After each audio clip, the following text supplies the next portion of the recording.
Olá, pessoal! Então vamos ao nosso bloco 6 do tema alteração do contrato de trabalho. No bloco 5 nós falamos da transferência, né?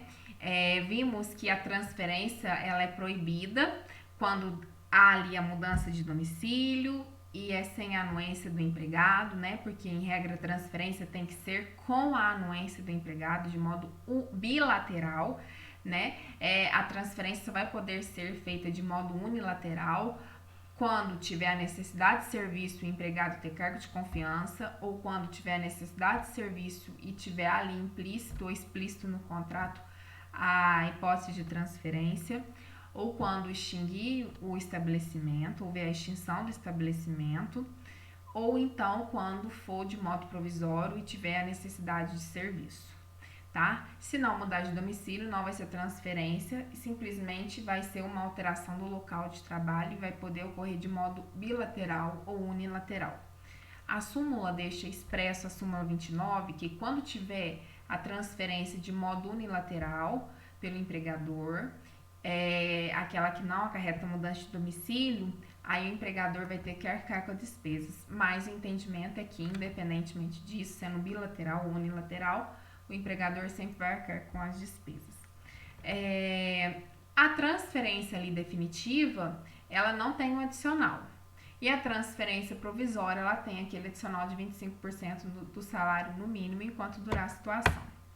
E os gastos por conta do empregador, quando tiver ali a transferência de modo provisório, vai ser aquela despesa com mudança mais o adicional de 25% enquanto durar a transferência. Quando for a transferência de modo definitivo, o empregador vai ter aquela despesa com mudança. A despesa com mudança é aquela famosa ajuda de custo. E quando tiver aquela transferência, né, que é simplesmente uma alteração do local de trabalho sem alterar o domicílio, né, aquela transferência que não cause mudança de domicílio, se tiver aumento de despesa com transporte, o empregador vai arcar. Notem que aqui não fala nada de unilateral ou bilateral, então é um entendimento geral. Mas a súmula é expresso que quando for unilateral é que vai ter esse suplemento salarial. E notem também que, ainda que seja uma transferência provisória, haverá sempre ali a ajuda de custo e ainda o adicional de 25% enquanto durar a transferência. Ao passo que quando é definitivo, simplesmente vai ter aquela ajuda de custo para ajudar o empregado a deslocar de um local para o outro, né, de uma casa para outra, fazer a mudança. O que também, né, é um entendimento que tem predominado, mas que também há ali as controvérsias, porque já que é uma transferência provisória, então já tem ali o adicional de 25% todo mês que o empregado ganha, então ele além disso ainda vai ganhar a despesa com mudança, né? Tem ali as suas dúvidas, né? Se isso realmente é razoável. Então agora, antes de entrar nos exercícios, vamos ver os poderes do empregador. Na aula de empregador, nós já conhecemos um pouquinho desses poderes, tá? Se você acompanha o meu canal, tem uma aula que eu falei só do empregador e aí eu falei desse poder diretivo do empregador, que é o poder de organização, poder de controle e poder disciplinar, tá? Que é aquele poder de aplicar as penalidades, seja ela advertência oral ou escrita, seja ela suspensão, sempre até 30 dias, ou seja, dispensa por justa causa. Mas eu quero falar mais uma vez sobre isso, porque isso é algo muito importante e tende a também cair nas provas de modo misturado com a alteração do contrato de trabalho, tá? Por isso que eu quero falar mais detalhadamente sobre isso. O poder de organização é aquele que o empregador tem de organizar o seu empreendimento, tá? Distribuindo as tarefas entre os empregados, fixando o horário de entrada, horário de saída, definindo o uso de uniformes, crachá se utiliza ou não, tá? E aí podem ser expedidas ordens gerais por meio de regulamento empresarial, que é o poder regulamentar, tá? Aqui não tem esse acento. Empolguei, tá? Porque não tem, esquece isso. Ordens não tem acento. Paroxítona terminada em ens não tem acento. Então, voltando, dentro do poder de organização pode estar ali o poder regulamentar, que é quando tem ali um regulamento da empresa com ordens gerais, tá? Mas pode haver ali também a ordem individual, cada um recebe as suas orientações. Quanto ao uso de uniformes, a CLT trouxe o artigo 456A com a reforma trabalhista que fala: cabe ao empregador definir o padrão de vestimenta no meio ambiente laboral, sendo lícita a inclusão no uniforme de logomarcas da própria empresa ou de empresas parceiras e de outros itens de identificação relacionada à atividade desempenhada. Então, é lícito o empregador exigir o uso de uniforme ou definir o padrão de vestimenta. Todos virão com blusa branca e camiseta branca, né? Blusa branca, camisa branca e calça preta, calça jeans escura, calça branca. Cabe ao empregador, no seu poder de organização, poder diretivo, falar como o empregado deve ir trabalhar, tá?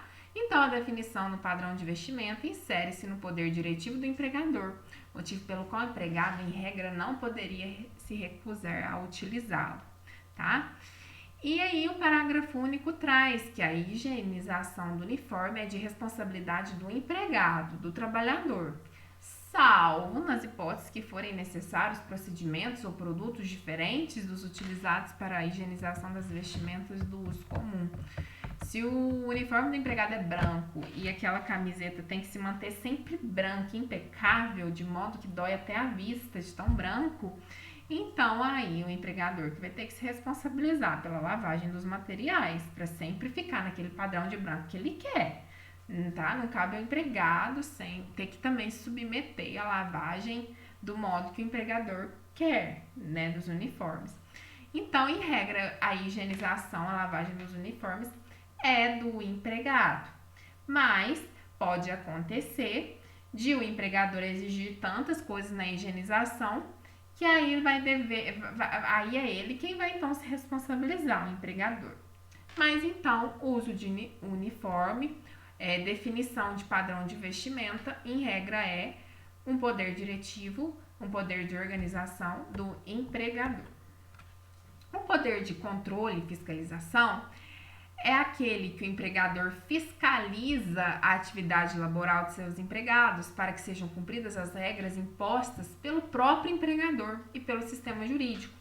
Então, deve ser exercido de forma limitada, sem arbitrariedades, sem atentar contra a dignidade do trabalhador. Então, pode ser feita revista pessoal? Pode, mas de forma razoável e sem atentar com a dignidade do empregado e sem revista íntima. Pode exigir também o uso do EPI e fiscalizar se está usando corretamente? Pode, tá? Então, o empregador, dentro do seu poder diretivo, ele tem esse poder de controle, de fiscalização, de olhar ali um ponto, né? Se o empregado está batendo ponto corretamente, está chegando no horário certo, saindo também no horário certo, está usando o equipamento de proteção individual, dependendo de onde trabalha, se trabalha com ouro, fazer a revista pessoal, tudo isso pode, desde que seja de forma limitada, sem excessos e sem atentar contra a dignidade do trabalhador. E de modo bem expresso, bato em cima, revista íntima não pode, e isso está expresso na CLT, no artigo 373A, que fala: ressalvadas as disposições legais destinadas a corrigir as distorções que afetam o acesso da mulher ao mercado de trabalho e certas especificidades estabelecidas nos acordos trabalhistas, é vedado. Por que está falando isso? Porque está no capítulo do trabalho da mulher, tá? Esse artigo 373. Mas é vedado, aqui fala de modo expresso, proceder o empregador ou o preposto, que é aquele representante do empregador, a revistas íntimas, tá? Nas empregadas ou funcionárias, tá? E isso até mesmo empregado, tá? Do sexo ali masculino. Por analogia, também se aplica esse artigo para os empregados, tá? Revista íntima não pode. E por fim, o poder disciplinar. Cabe ao empregador a aplicação das penalidades ao empregado que não observar as regras de organização impostas, tá? Então, ó, o empregador no seu poder diretivo, ele tem o poder de organização, de fixar ali, por exemplo, o uso de uniformes. Tem ali o poder de fiscalização, de controle, que é de fiscalizar se está usando os uniformes. E tem ali o poder disciplinar, de punição. Caso não esteja usando, nunca vai com o uniforme, está resistindo ao uso do uniforme, ele tem ali, então, o poder de aplicar uma penalidade ao empregado, por não observar essas regras de organização. E essa penalidade pode ser uma advertência verbal, uma advertência escrita, mas isso é costume, tá? Não está escrito expresso na CLT, mas já é consenso na doutrina que existe sim advertência verbal e escrita, mas de modo costumeiro que veio essa advertência verbal e escrita, tá? Suspensão disciplinar, sempre no máximo de 30 dias a suspensão. Se passar disso, já vai ser hipótese de rescisão indireta, que é aquela rescisão por justa causa do empregador. E demissão por justa causa, tá? Que são nas hipóteses do artigo 482, que nós vamos conhecer mais à frente. Então, o artigo 474 fala que a suspensão do empregado por mais de 30 dias consecutivos importa a rescisão injusta do contrato de trabalho, que é a rescisão indireta, quando a justa causa é do empregador e não do empregado. E aqui fala, né, que constitui justa causa para rescisão do contrato de trabalho pelo empregador e fala as hipóteses todas que nós vamos conhecer. Então, a CLT só prevê de modo expresso a suspensão e a demissão por justa causa, a advertência escrita ou verbal não.